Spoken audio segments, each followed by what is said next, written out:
911. What's the address of your emergency? He's trying to kill people. Who's trying to kill people? These two people out here. On the evening of March 19th, 2020, in the city of Houston, Texas, the Carroll County Sheriff's Department received a dramatic 911 call at approximately 9:30 p.m. This call came in on a cold evening in Houston, Texas, the kind of night where the world feels still, almost too quiet. But in that moment, the silence was shattered. A life had been taken, and what followed would leave everyone in disbelief. It was a life that seemed ordinary, a life that would have been forgotten in the crowd. But as the emergency call rushed through the airwaves, police would soon discover something more unsettling than the crime itself. This was no random act of violence. This was the start of a case that no one, not even the most seasoned detectives, could have anticipated. Tonight, we take you through the story of a murder that unfolded right in the heart of Houston, Texas, one that would leave a deep scar on the community. This is a story of hidden motives, buried secrets, and a killer who believed they could slip away undetected. But as we will see, nothing remains hidden forever. The victim was found inside a modest apartment, tucked away in a quiet part of town, an area where people rarely lock their doors, where neighbors still smiled at each other on their morning walks. This wasn't a place known for violence, not by any stretch. On most nights, the streets were silent except for the occasional distant hum of a car passing by. But that night, the scene could only be described as brutal. The apartment, small but neat, seemed almost too ordinary, too unremarkable to be the site of something so savage. And yet, here it was, blood spattered across the beige carpet, pooling in dark, sinister stains. The scent of iron hung thick in the air, mixing with the faint smell of something else, something off, something wrong. Sound of police radios crackling, murmurs of investigators. Blood was everywhere, not in the place you'd expect it to be. It was smeared on the walls near the doorway, as if the victim had tried to crawl to safety, or perhaps had been dragged. The body, lifeless, twisted, lay crumpled just beyond the kitchen, its position contorted as though the last moments had been filled with frantic, desperate movement. A struggle, a violent confrontation. There were no broken windows, no signs of forced entry, nothing to suggest a break-in. The investigators circled the room, their steps slow, deliberate, as if trying to piece together the puzzle, as if the air itself was reluctant to let them find the answers. They checked the kitchen, nothing missing, no signs of disturbance. The living room was untouched, save for the unnatural mess that surrounded the victim's body. A place so meticulously organized it almost felt too perfect, too calculated. At first glance, they thought it might have been a robbery gone wrong, perhaps a domestic dispute that escalated. But as the first few minutes passed, the sense of something more sinister began to settle in. The apartment, the blood, the silence that hung in the air, it wasn't adding up. The pieces weren't fitting. There was no weapon, no sign of forced entry, nothing to explain the level of violence. Whoever had done this had known exactly where to strike, knew the layout of the place, and knew how to take control of the situation without leaving a trace. A calculated execution. There was a carefulness to the crime that unsettled the detectives. It wasn't random. This wasn't a crime of passion. It was something else entirely. The only thing that seemed out of place was the victim's position. Crumpled, almost as if she had been placed there. But why? Why leave her like that? The question lingered in the cold silence, unanswered.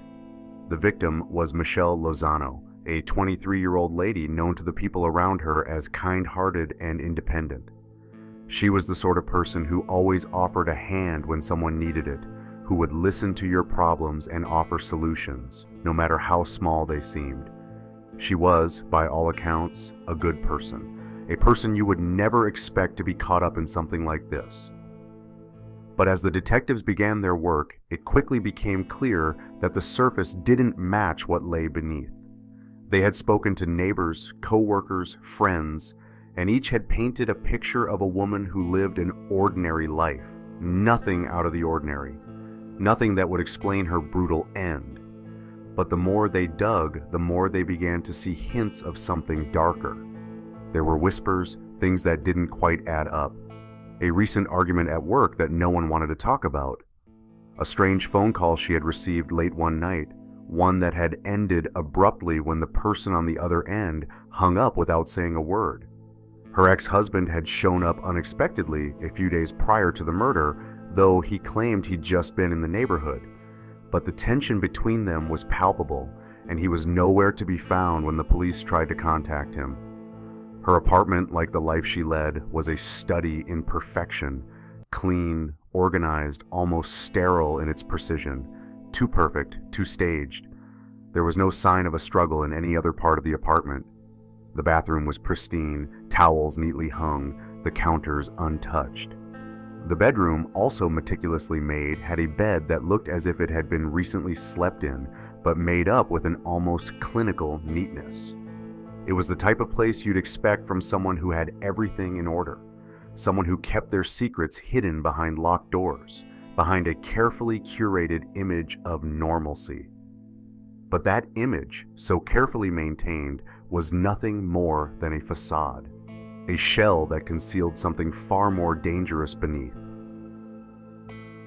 The detectives exchanged glances, their expressions grim. They had been here before, many times, but there was something about this scene that gnawed at them, a quiet unease they couldn't shake. It wasn't just the brutality of the crime, or the lack of any obvious motive. It was the sense that this was more than just a random act of violence. It was as though the victim had been targeted, carefully chosen, her life and her surroundings twisted into something unrecognizable. The deeper they looked, the more questions arose. The details didn't fit the standard pattern. Nothing was straightforward. And that, more than anything, was what terrified them. The question that lingered in the air, thick and suffocating, was simple. Who would do this? And more importantly, why? Because as the investigation began to unfold, it became clear that the answers were not going to come easily. As the crime scene was processed, the detectives moved on to the next phase, the interviews, the alibis, and the suspects. They knew this case would be different from the start. It wasn't just another murder, it was a puzzle, a web of lies and half-truths that would take everything they had to unravel. Every lead would be questioned, every detail scrutinized. Because in this case, there were no easy answers. There was no clear suspect. The only certainty was this: nothing would ever be the same again. As the investigators sifted through the evidence, the questions multiplied like shadows, stretching longer and longer in the early morning light. No one was prepared for the answers they would uncover, least of all the detectives. But as they continued their work, one undeniable truth became clear. Nothing about this crime was simple. There was something hidden, buried beneath the surface, and it wasn't going to stay buried for long. They began with the neighbors. The building itself was quiet, the sort of place where people kept to themselves. The walls were thin, but no one had heard anything that night. No loud noises, no shouts, no struggling, just silence. A silence so deep it almost felt suffocating. But there were oddities, small things that didn't sit right. She never mentioned any visitors. No one ever saw her bringing anyone back here, and yet someone must have been here that night. They spoke to her co-workers. The same thing, a pleasant, unremarkable woman who was always friendly but kept her personal life private. That's what they all said. She was a private person, but no one had ever suspected anything unusual. She'd been at work the day before and had lunch with a colleague, nothing out of the ordinary. But something in her demeanor had changed recently. Her friends and co-workers described a subtle shift, a tension that hadn't been there before, an unease in her eyes that no one could explain. There was a particular meeting she had with her boss a few days before the murder. Something went wrong during that meeting. The details were fuzzy, but everyone remembered her leaving the office early that day looking unusually pale. There's more here. There's definitely more. We just need to figure out what it is. But it wasn't just the people she worked with. It was the people who knew her, the ones who had been closest to her. Her ex-husband was the next logical place to start, despite his initial reluctance to speak to the police. He had an alibi. He had been out of town the night of the murder, but that didn't explain his presence just days earlier. They had been married for almost 7 years before the divorce 2 years ago. From what they gathered, the breakup had been messy. Their interactions had remained tense ever since, and their final argument, which had occurred just a few days before her death, seemed more intense than ever. Her ex-husband, when finally reached, had an eerie calmness about him. He spoke with a level of detachment that didn't sit well with the detectives. He seemed too composed, too rehearsed. It was almost as if he knew exactly what had happened, but wasn't saying anything. Look, we know you had an argument with her. We know you showed up at her apartment not long before she died. What we don't know is why you're not telling us everything.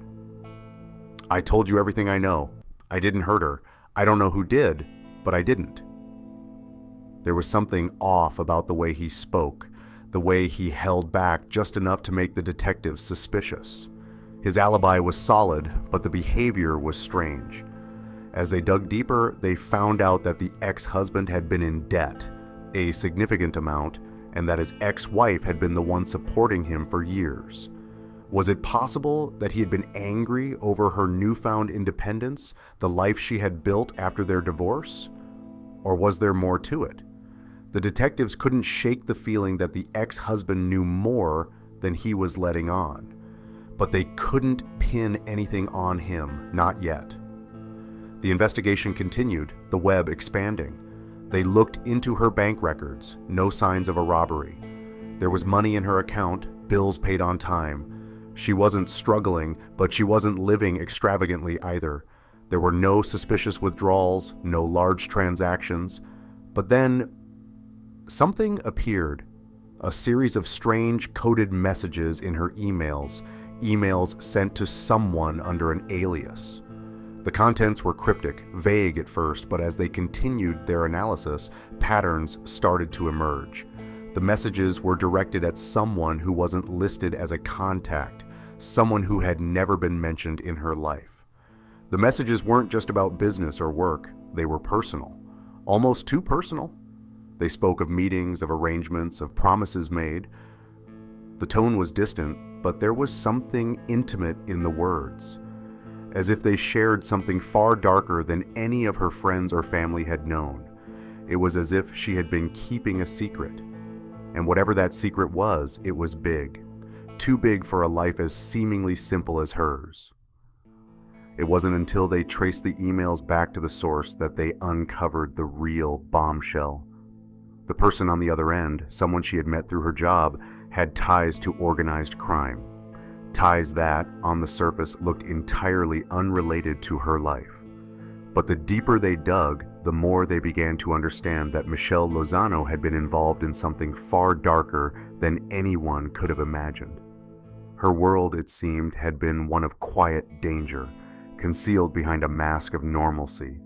She had been playing a dangerous game, a game where every move, every word, every choice was critical, and someone had taken notice. Someone who wanted to silence her before she could reveal too much. It was clear now, her murder had been planned. Whoever was behind it knew exactly what they were doing. They had been watching her, waiting for the right moment. And when that moment came, they had struck without hesitation, without remorse. But the real question, the only question that mattered now, was this. Who would go to such lengths to kill someone like her? Who would have wanted to make her disappear, to silence her secrets forever? The answer was out there, but it was far from easy to find. And as the investigation spiraled further into the unknown, one thing became painfully clear. Nothing about this case was what it seemed. The closer they got to the truth, the more dangerous it became. They were dealing with something far more lethal than they had ever anticipated. And now, with every step they took, they were one step closer to uncovering the deadly web that had ensnared Michelle Lozano. As detectives scoured the crime scene, they were initially struck by the silence, the oppressive, heavy stillness that lingered in the apartment.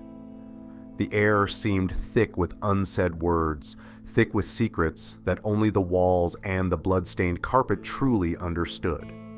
Every inch of that apartment had been meticulously studied, the evidence documented with a precision that spoke of years of experience, but despite their efforts, nothing made sense.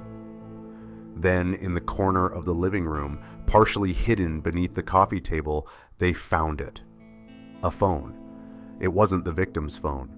Hers had already been located on the bedside table in the bedroom, untouched, screen cracked slightly, as if it had been hastily dropped in her final moments.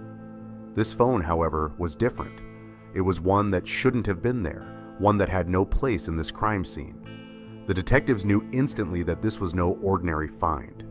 The phone was lit up, its screen glowing with an eerie, unsettling message. It's time. Who sent it?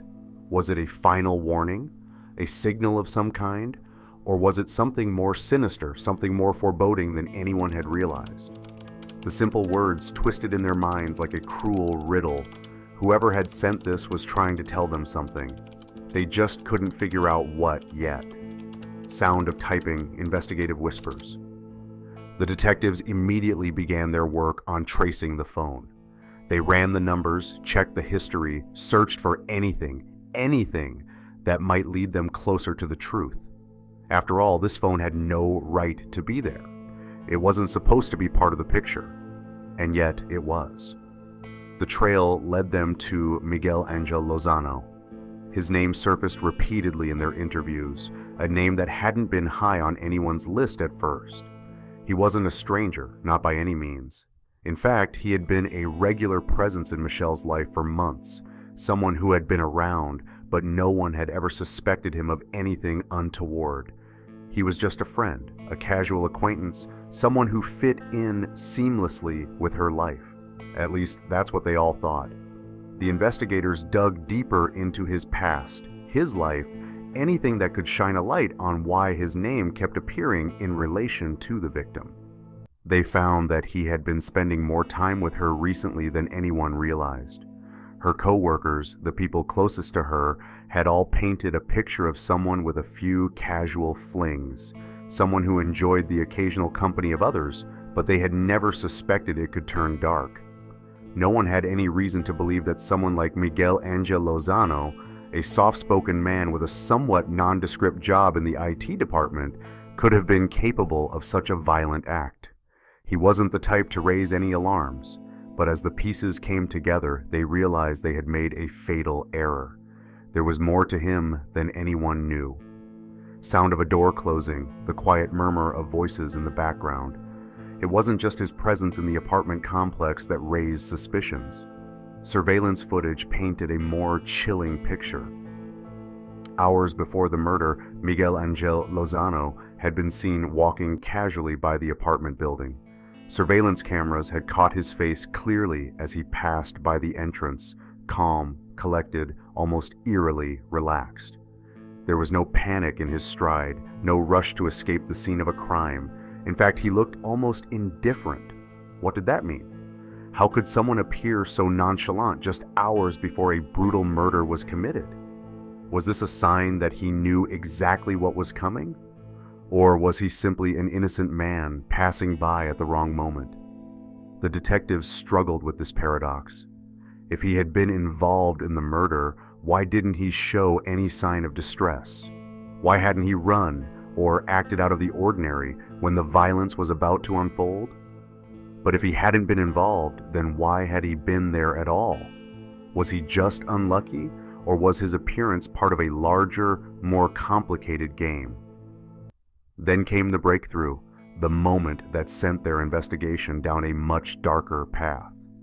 As the detectives dug into his background, what they uncovered shocked them. They learned that the relationship between Michelle Lozano and Miguel Angel Lozano had not been as casual as they had originally thought. What had started as a brief, relatively insignificant fling had escalated into something obsessive, something far more dangerous than anyone had realized. It's time. The very words on the phone screen that had been found at the crime scene. Was this the same message? Had he sent it to her in those last moments? Or had the message been sent from a distance, from somewhere far away, knowing the horrible truth that would unfold? As detectives scoured the crime scene, they were initially struck by the silence, the oppressive, heavy stillness that lingered in the apartment. The air seemed thick with unsaid words, thick with secrets that only the walls and the blood-stained carpet truly understood. Every inch of that apartment had been meticulously studied, the evidence documented with a precision that spoke of years of experience, but despite their efforts, nothing made sense. The detective's blood ran cold. This wasn't a simple relationship gone wrong.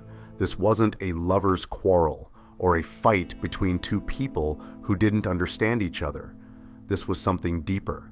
This was obsession, a force that could drive a person to unspeakable acts. And now the investigation had taken an unsettling turn.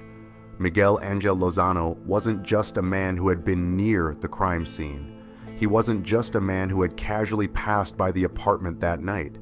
He had been a man obsessed with the victim. He had been stalking her, manipulating her, and slowly, methodically driving her into a corner. The last few days of her life had been filled with increasing tension. He had shown up uninvited at her apartment more than once. The victim's friends and family had noticed how nervous she had become, how distant. She had tried to laugh it off, but deep down, she had known that something was wrong. She had begun to feel trapped in her own life. The detectives now knew that he had been waiting for the right moment, the perfect moment to make her his, to make her listen to him one last time. And when she refused, when she tried to break free, that was when he had decided to make his move. There was still so much more to uncover. The trail was far from finished, but the pieces were starting to fit together, and with every new discovery, the picture became clearer. A man had become so fixated on a woman that he was willing to destroy her life and his own in the pursuit of his obsession. And he had succeeded. He had taken her life in the most violent, brutal way possible. And now, as the detectives closed in on him, they knew that he wasn't just guilty of a crime of passion. He was guilty of something far more insidious, a calculated obsessive drive to control and destroy. The investigation had only just begun, and already the detectives could feel the weight of what was to come. The truth was out there, but it was buried beneath layers of lies, deceit, and violence, layers that would take everything they had to peel back. As the investigation continued, the pieces began to fall into place, but with every new discovery, the detectives found themselves further entangled in a web of confusion and mounting suspicion.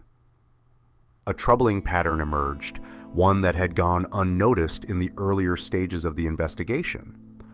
The first clue came when they reviewed the victim's movements in the weeks leading up to her death. Surveillance footage, which had been overlooked during the initial investigation, now revealed something chilling. Miguel Angel Lozano had been following her, not in a casual, bumping into her by coincidence kind of way, but in a deliberate, methodical manner. He had been monitoring her. He had tracked her to work, waited for her to leave, then followed her to the gym, to the grocery store. He watched her from a distance, never too close, always lurking at the edge of her life. But it wasn't just that. He had watched her from the shadows, at places she frequented, just waiting for the right moment. Yet somehow no one had noticed. No one had connected the dots. But that was only the beginning. Then something else surfaced. A series of strange, anonymous messages. Messages the victim had been receiving in the weeks before her death. At first, they seemed harmless enough, vague, cryptic, and somewhat unsettling, but easily dismissed as the work of an overzealous admirer. The kind of person who wouldn't take no for an answer. She had brushed them off, maybe even deleted a few, assuming they were just harmless nuisances, part of the territory that came with being an attractive, independent woman. But one message stood out. It sent chills down the spine of the lead investigator when they found it. "I'm closer than you think." The message was simple, but its implications were staggering. If it had been sent by Miguel, and now, after everything they had uncovered, they suspected it had been, it meant he was much closer to her than she had ever realized. It wasn't just that he had been following her, it was that he had been living in the shadows of her life, just out of reach. A constant presence, watching, waiting. The message was the final, damning piece of the puzzle. She had been living with the knowledge that someone was there, but not knowing who, not knowing how close they were. And that was the most terrifying part. The investigators couldn't shake the thought that Michelle Lozano had been trapped in a kind of emotional prison, surrounded by this invisible, all-encompassing presence. His presence. The chilling thought dawned. Had she felt the walls closing in on her before her death? Had she suspected that it was him all along? As the pieces began to fall into place, the detectives found themselves questioning everything they thought they knew. They had believed that Miguel Angel Lozano was a harmless, emotionally immature man. But now they could see the true extent of his obsession. It wasn't just a simple infatuation. This was something deeper, something darker. He had been watching her for weeks, tracking her every move. He had been playing the long game. And when he had finally made his move, he had done so with calculated precision. But what drove him to this? What had pushed him to the edge? Just as they began to focus their attention on the suspect, a disturbing realization struck the team. This wasn't the first time Miguel Angel Lozano had been involved in a case like this. The whispers started to surface, quietly at first, as the detectives combed through old case files. The name Miguel Angel Lozano had come up before, in connection to a cold case. The case had been long forgotten by most. It had happened years ago, before Michelle Lozano had even crossed paths with him, but the similarities were impossible to ignore. A young woman around the same age had disappeared without a trace from a nearby town. There had been no leads, no signs of forced entry, no ransom note, just a life vanished. The investigation had gone cold, the case filed away as unsolved. The detectives had tried to follow every lead, but nothing had ever panned out. Until now. They began to connect the dots. The same type of victim, a woman in her 20s, independent, outgoing, and seemingly normal. The same quiet demeanor from the suspect, someone who blended into the background, someone who could disappear without drawing attention. But now, as the current case unfolded, it was becoming increasingly clear that Miguel Angel Lozano had been involved all along. In fact, he had been the last person to have been seen with the missing woman before her disappearance. No one had thought to look closely at him back then. He had seemed too unremarkable, too ordinary. But now, with the new case unfolding, the similarities were too stark to ignore. Could the two cases be connected? Had he been the one responsible for the disappearance all those years ago? Was this just a tragic coincidence, or was there a deeper, more sinister pattern that no one had noticed before? The detectives were faced with a terrifying possibility. What if Miguel Angel Lozano had been involved in more than one crime, carefully hiding in plain sight, leaving no trace of his dark actions? The similarities were undeniable. The same pattern, the same type of victim, the same quiet, unassuming suspect who had slipped through the cracks unnoticed. And yet, despite all of this, the connection had been missed, until now. The detectives couldn't believe they had missed it before. They couldn't believe that the case they had been working on had such disturbing ties to a cold case from years earlier. The investigation had taken a dangerous turn. What had initially seemed like an isolated act of violence was beginning to look like something much more, something calculated, something planned. Miguel Angel Lozano was no longer just a man under suspicion for one crime. He was becoming a serial offender, a predator who had been hunting in the shadows for far longer than anyone had realized.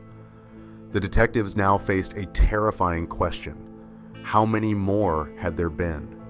Was this just the beginning, or was there a darker history hiding in the corners of his past, a past that had remained buried for years, just waiting to be uncovered?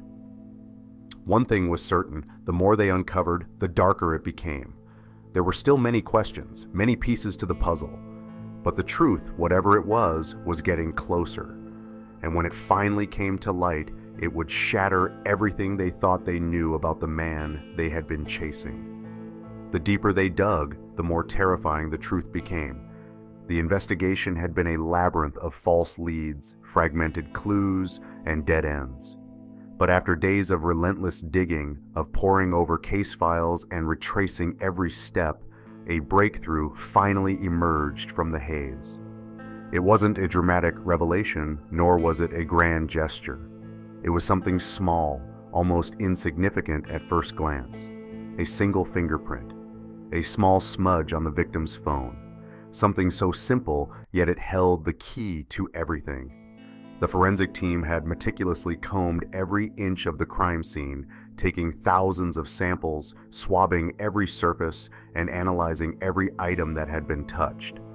But this particular piece of evidence had almost been overlooked in the frenzy. It was only when the team decided to give the phone one last once-over that they found it, a smudge, just the faintest trace of a fingerprint left on the screen. It wasn't much, but it was enough. When the fingerprint was compared to the database, the results came back with a chilling certainty. The print belonged to Miguel Angel Lozano. It was a quiet, unsettling realization. The victim's phone had been used after her death, and the fingerprint on it was undeniable. This was no accident. This was no mistake. The killer had been in control, even in the final moments. He had touched the phone deliberately, as if to leave behind a signature, as if to say, "I was here." The detectives sat in stunned silence as they processed the new information. All the pieces, so many scattered clues, so many hints of something darker lurking just beneath the surface, suddenly snapped into place. It was as if a fog had lifted, revealing the truth that had been hiding in plain sight. And that truth was terrifying. It was then that the investigators realized just how carefully Miguel Angel Lozano had planned everything. His every move, every action had been calculated. His calm demeanor, the one that had fooled so many, the one that had convinced everyone he was harmless, was nothing more than an act. An act he had perfected over time, a mask to avoid suspicion. His seemingly innocent behavior had been designed to keep everyone at a distance, to make him seem just like any other quiet man, harmless and unremarkable. But no amount of preparation, no amount of meticulous planning could hide the truth forever. In the end, it was the smallest of details, the most seemingly trivial clue that exposed him. A fingerprint, a momentary lapse, and suddenly everything changed. The realization was profound. Miguel Angel Lozano had planned the murder with precision. From the stalking, to the cryptic messages, to the way he had manipulated everyone around him into believing he was nothing more than a concerned ex-lover, he had orchestrated this crime with the skill of a seasoned predator. He had hidden in the shadows, waiting for the right moment to strike. And when that moment came, he had left behind a small, seemingly insignificant trace of himself, a fingerprint on the victim's phone, a trace that would be his undoing. As the investigators prepared to confront him, they couldn't help but marvel at the cold, calculating nature of his actions. He had used the victim's phone not to steal or to threaten, but to leave behind a subtle yet damning piece of evidence. He knew the phone would be examined. He knew it would be processed. And yet he had left his fingerprint anyway, perhaps in a moment of arrogance, perhaps because he thought he could get away with it. He had underestimated them, and now it was too late. The weight of the discovery settled over the team. They were no longer chasing shadows. They had the truth. The fingerprint was all they needed to close in on Miguel Angel Lozano. He was no longer just a suspect, he was the killer. And now the game was over. It was almost fitting in a twisted way that such a small detail, a fingerprint left on a phone, would be what broke the case wide open. It was the kind of detail that could have easily been dismissed, easily overlooked in the frenzy of the investigation, but in the end it was the truth. It had been there all along, hiding in plain sight, waiting for someone to find it. And now there were no more questions, no more doubts. The pieces were in place. The killer's fate was sealed. When they finally tracked Miguel Angel Lozano down, there was no escape, no running, no hiding. The forensic evidence, his past, the mounting suspicions, it was all too much. The detectives had enough to charge him, to end the reign of terror he had created. The quiet, unassuming man who had woven his web of obsession was now caught, tangled in his own lies. There was no way out for him now. Not even his calm, controlled demeanor could save him from the truth that had come crashing down on him. As the investigation reached its climax, the detectives couldn't help but reflect on the chilling nature of the case. How many others had there been, unnoticed, in the shadows? How many more lives had been affected by Miguel's twisted obsession? The answers to those questions would never be fully known. But one thing was clear. This was not an isolated incident. This was the work of a man who had learned how to hide in plain sight, to move like a ghost through the lives of his victims, leaving behind nothing but chaos. And now the truth had finally caught up to him. His fate was sealed, and the horror he had wrought could no longer remain a mystery. In the end, it was the smallest of details that had unraveled everything. The fingerprint, the phone, the moments he had thought would go unnoticed. They had all led to this, to the final, undeniable truth. And with that truth came a silence, a quiet, oppressive stillness that would hang in the air long after the case was closed. No amount of planning could hide the truth forever, and now the world would know. When Miguel Angel Lozano was finally arrested, it was almost too easy. There was no resistance, no struggle, no fight for freedom.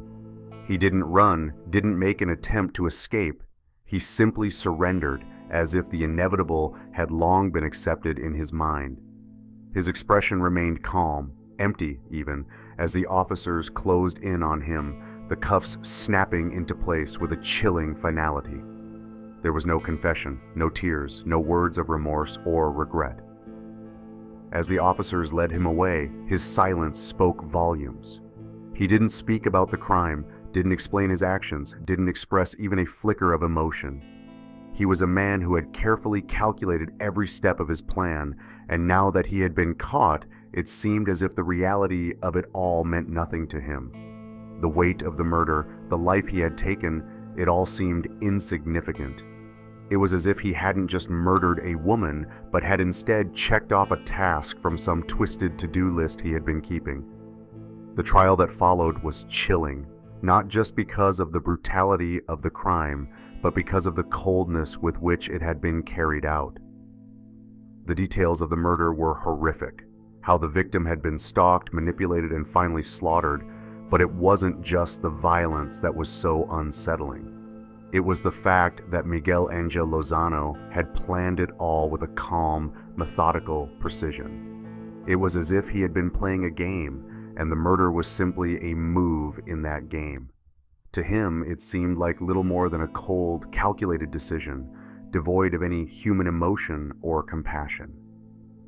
The courtroom felt heavy, suffocating, as the evidence was laid bare.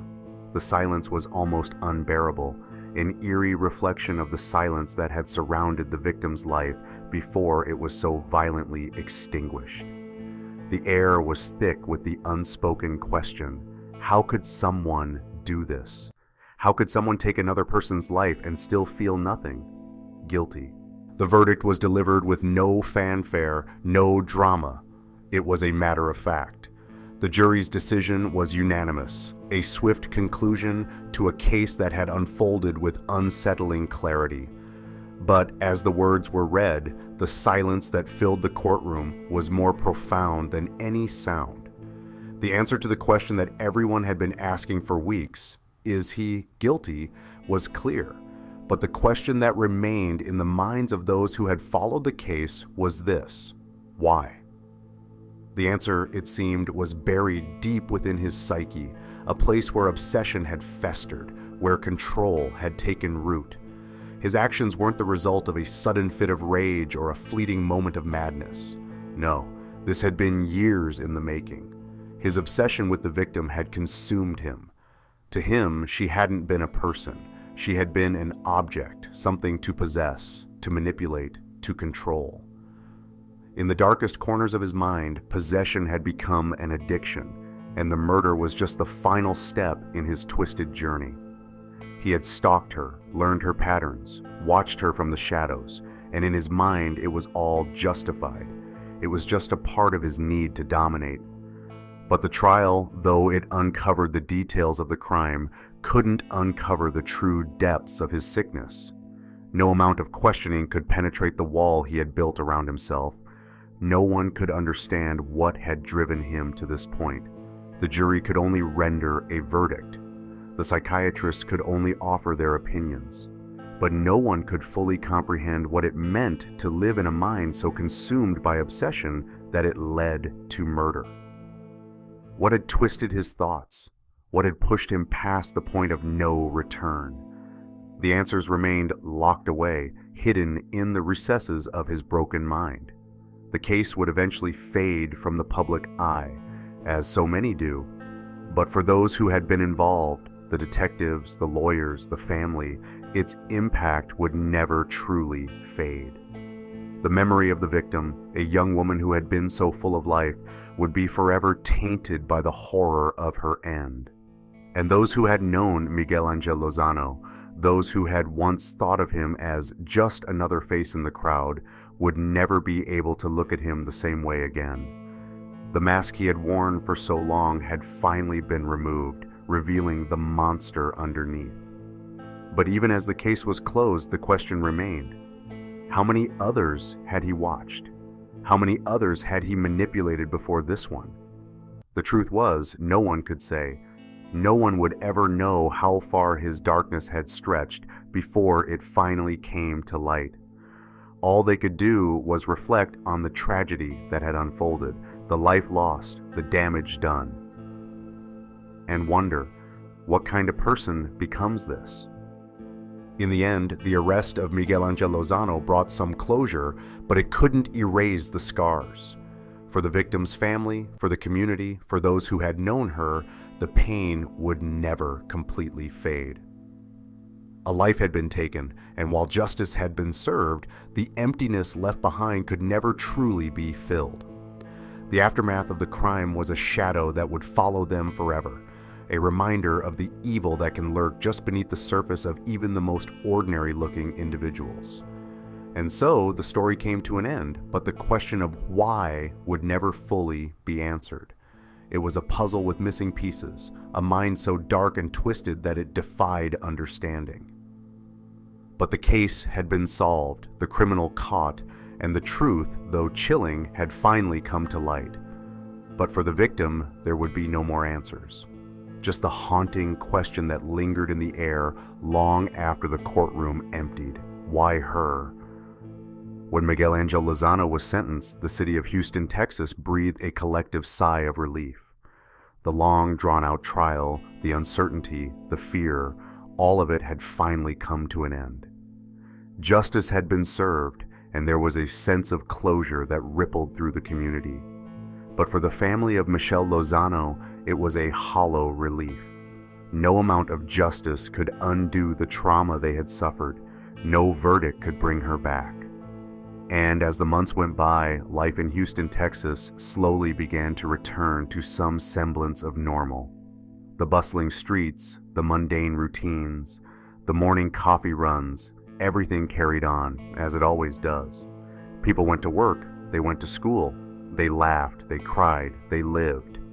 But for those who knew the victim, there was an undeniable heaviness in the air, an unease that lingered just beneath the surface. They couldn't shake the feeling that everything they thought they knew about the world had been shaken to its core. There was a quiet, almost unsettling feeling that would wash over those who had once passed her by in the halls of their apartment building, who had seen her walking her dog or chatting with a neighbor over the fence. She had been just like them, ordinary, harmless, the kind of person who would smile and wave, who was too busy with her own life to be of concern to anyone else. But now, in the wake of her murder, they would remember how ordinary had become a lie, how the quiet, unsuspecting neighbor had turned out to be the victim of a violent, unthinkable crime. They would remember the way everything had seemed so normal until it wasn't. And in the end, the biggest question remains: how often do we fail to see the signs? How often do we miss the subtle shifts in the people around us? The cracks in their behavior, the shifts in their eyes, the way they look a little too long at someone or show up just a little too often where they shouldn't be.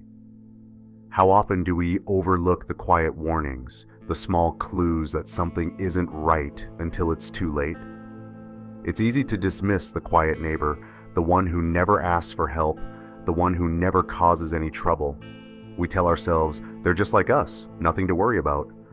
But we've all seen it, those little moments, those fleeting thoughts where we wonder, what if I'm not seeing everything? What if something is off? But we dismiss it, we push it aside, telling ourselves that it's just paranoia, that it's just an overactive imagination, and we move on with our lives oblivious until the world pulls the rug out from under us. In the wake of a crime like this, there's an uncomfortable silence that follows, a realization that we are all capable of missing the most glaring signs, of failing to pay attention when it matters most, that we walk through life wrapped up in our own concerns, with blinders on to the world around us, until something shatters that illusion. The ripple effect of this crime was felt far beyond the courtroom, beyond the family, beyond the small community that once felt safe. It spread through every person who heard the story, every person who followed the investigation, every person who realized that even in the quietest corners of the world, darkness can take root. The story of Michelle Lozano, her life, her death, the questions that surrounded it, would haunt those who lived through it. It would forever leave a mark on the city, on the people who had known her, and on the detectives who had been forced to confront the darkest parts of human nature. And in the silence that followed, one thing remained clear. The ripples of such a crime don't stop at the verdict. They reach into every life, leaving traces of what might have been, of what could have been seen, of what might have been prevented. But the question remains, if we fail to see it in the moments that matter when it's right in front of us, what else are we missing? As time moves on, as people go about their lives, as the world spins on in its steady rhythm, the truth is simple. Some things cannot be forgotten. The impact of a crime, the lives it destroys, lingers long after the headlines fade, long after the case is closed. And the question will always hang there, just out of reach, just waiting for an answer we may never find.